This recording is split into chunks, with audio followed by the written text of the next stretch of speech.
అండి, welcome to our channel Sara it's my world. Fried rice చేసుకోవడానికి ముందు మనం క్యారెట్స్ అలాగే బీన్స్ సన్నగా చాప్ చేసి పక్కన పెట్టుకోవాలి.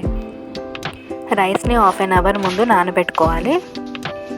ఇప్పుడు ఈ రైస్ కుక్ అయ్యేటప్పుడు మనం మిరియాల పొడి యాడ్ చేసుకుందాం. రుచికి సరిపడా సాల్ట్, మనం టేస్టింగ్ సాల్ట్ కూడా యాడ్ చేసుకోవచ్చు, అది ఆప్షనల్. అలాగే 1 టేబుల్ స్పూన్ షుగర్, షాజీరా అలాగే నెయ్యి వేసుకుని ఉడికించుకోవాలి.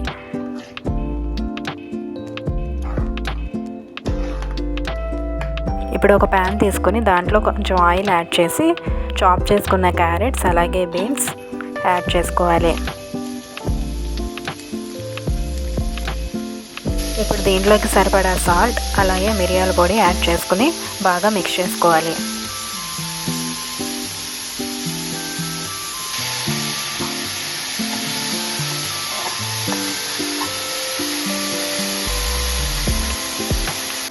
ఇప్పుడు మూత పెట్టుకొని ఒక 5 మినిట్స్ వరకు మగ్గించాలి. ఇప్పుడు మనం ఉడికించిన రైస్ ఉంది కదా, దాంట్లో ఫ్లేవర్ కోసం బిర్యానీ ఎసెన్స్ యాడ్ చేసుకోవచ్చు, ఒక 2 to 3 డ్రాప్స్.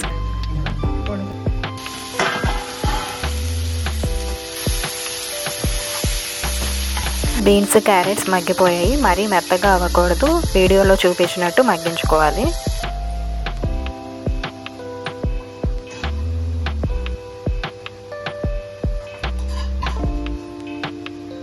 ఇప్పుడు ఇదంతా బాగా మిక్స్ చేసుకోవాలి.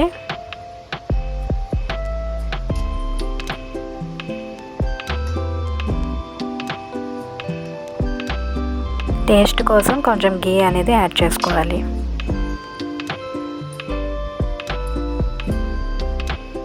అంతే, ఎంతో టేస్టీగా ఉండే ఫ్రైడ్ రైస్ రెడీ. మీకు కనుక వీడియో నచ్చినట్లయితే లైక్ చేసి సబ్స్క్రైబ్ చేయండి. Thank you.